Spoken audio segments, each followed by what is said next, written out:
sleepless nights catch up to you real quick, ladies. So I know a lot of you have questions about sleep training. Let me help you out and we'll go through the basics.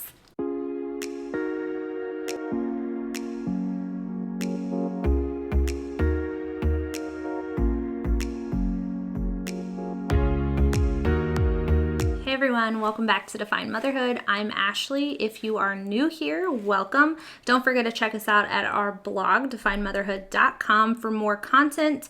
And as always, please don't forget to hit the subscribe button down below, guys, as well as that notification bell if you want to be notified every time that I post. So today's video is about sleep training, which I think is one of the more popular topics for many moms, especially once moms get to around that 3 or 4 month mark is usually whenever sleep training becomes more of a need because you're just exhausted. So I wanted to address a couple of things and kind of walk you through sleep training basics. I sleep trained my son, and then we're in the process of that now with my daughter. So I just kind of wanted to give you guys some different angles and what we've learned and changed between child to child. So let's get into it. One of the most popular questions that a lot of moms ask is, when should I start sleep training? And to be honest with you, that is kind of a loaded question, and I'll tell you why. Most moms, if you're talking about sleep training, it's because you feel like something is wrong with your current process, okay? So whether that's you're getting up too many times in the middle of the night, baby's not sleeping through the night, you need more than 3 hours of sleep, whatever it may be, there's some sort of problem that is creating this curiosity. If that is the case, then you're probably ready to sleep train. There's only 2 caveats that I would give you to that. One is, if you are ready, make sure it's okay for baby. And so the way that you'll want to do that is, number one, they should be at least 16 weeks old from their due date. So I would, even if they're early, make sure it's 16 weeks from their due date so that they've had enough time for their body to develop the hormonal adjustments and abilities that they're going to need to self-soothe. The second thing is check with your pediatrician. Always, always, always make sure that your pediatrician says that your baby is healthy to start sleep training or to phase out any nursings throughout the night before you implement anything at home. Then secondly to that is, if you are asking because you feel like your baby is supposed to be doing something a certain way, or you as a mom are supposed to be having them go to sleep in a certain way, or they are not supposed to do something, that's not the right stepping stone to get into sleep training. If you as mom don't really have a problem and it's more the perception of what everybody else tells you should be doing, then ignore it. If it's not broke, don't fix it. If you're fine and you are marching along, you feel healthy, you feel like you're able to be a good mommy, and baby is healthy and gaining weight and all of those things, you got it. Just don't worry about it, okay? There's never a point that is too late to start sleep training. So if you're not ready yet, or you just don't feel the need to yet, you can always do it later, even into toddlerhood. So don't feel pressured to do it now if you don't have a rooted issue that's creating problem for you as mom or family that you need to.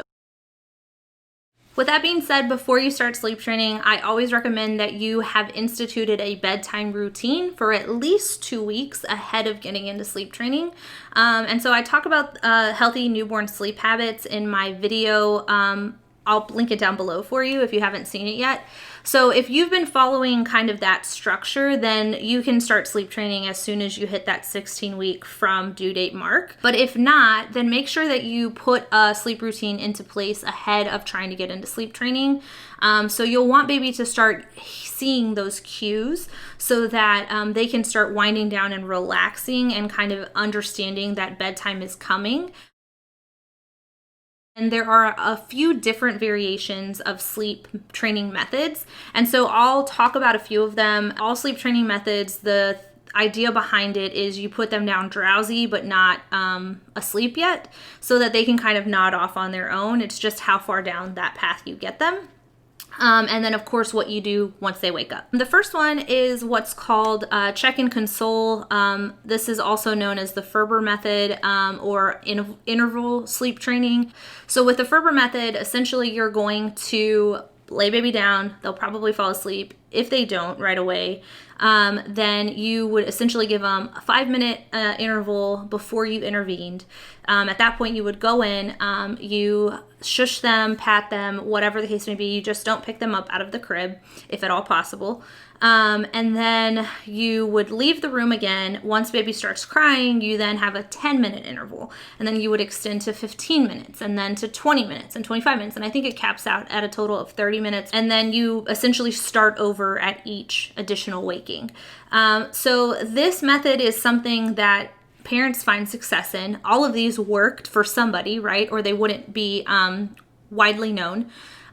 These methods can take a little bit longer because you are kind of easing baby into it. So you're looking at something that, could be, a couple weeks to a couple months before they really kind of get into it. Second method that is popular but incredibly controversial is the cry it out method, or extinction is what they call it sometimes. And all that is it's the same kind of approach. You have your bedtime routine. You lay baby down, baby starts crying, you leave the room, shut the door, and you don't come back in until morning. For younger babies, this can be incredibly difficult, especially the first night.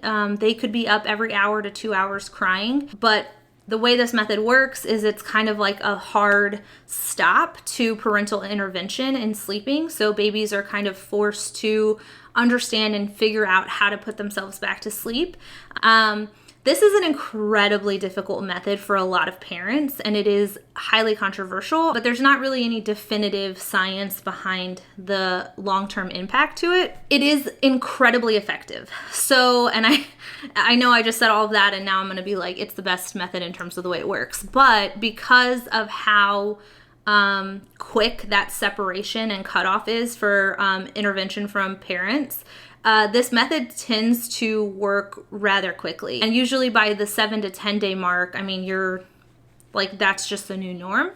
The other option is what's called a chair method, or a phase out approach is kind of what I call it.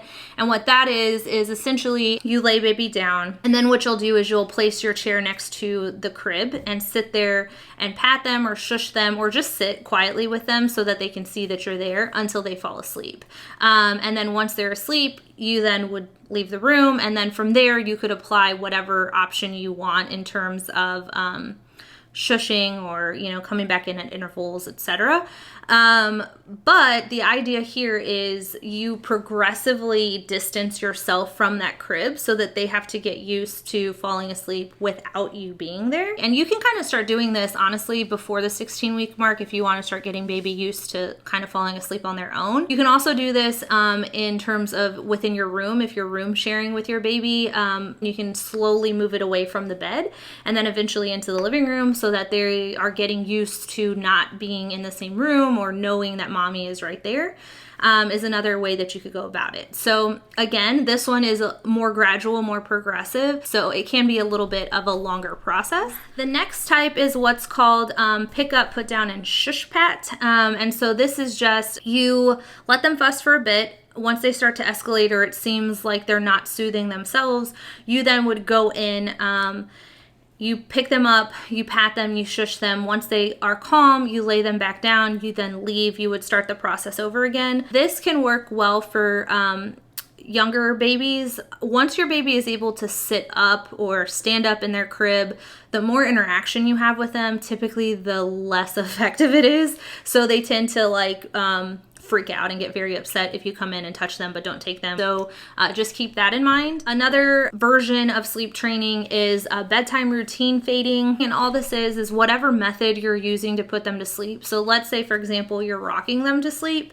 You maybe rock them all the way to sleep, and then what you would do the next time is you rock them until they're almost asleep, and then you lay them down. Then the next time you rock them for, 5 minutes, and then you lay them down. And so you're phasing out that sleep aid so that they're falling asleep without needing that sleep help. This can also work with pacifiers. So if you're trying to break baby of pacifier, this is a way that you can fade that out. And so essentially you let them have their passy. Once they fall asleep, you take it out, give them a few minutes to make sure they don't wake up. The next time you let them have their passy, you sit and wait. Once they start getting real heavy-eyed, their eyes start rolling back in their head a little bit, you kind of pull it out.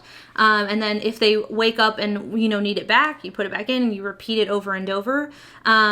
Or they just doze off and then the next time you pull it out before they get to that point, etc. So you progressively work it out. And this is a way to kind of allow them to figure out how to give in to that last stage of falling asleep on their own without a sleep aid. For us, the ones that we've leveraged, so with our son, we tried the Ferber method, or that interval where we would go in every 5 minutes, then 10 minutes, and 15 minutes, and 20 minutes. And I will tell you, my son would not settle without us picking him up. So if we went in there and we shushed him and we patted him and whatnot, he would not settle unless he either had a pacifier in his mouth or we picked him up to settle him down.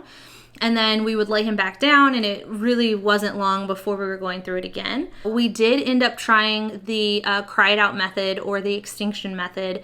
For me as mom, it was very difficult to hear baby cry and not respond.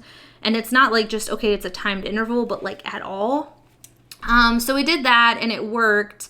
But then once he got sick and, we had to help him soothe to go back to sleep, kind of a thing, we really ended up having to sleep train again anyways, once he got past that. And so from there, what we ended up doing was, at that point, he could figure out where his pacifier was. And so we gave him a passy so that he could put himself back to sleep as needed.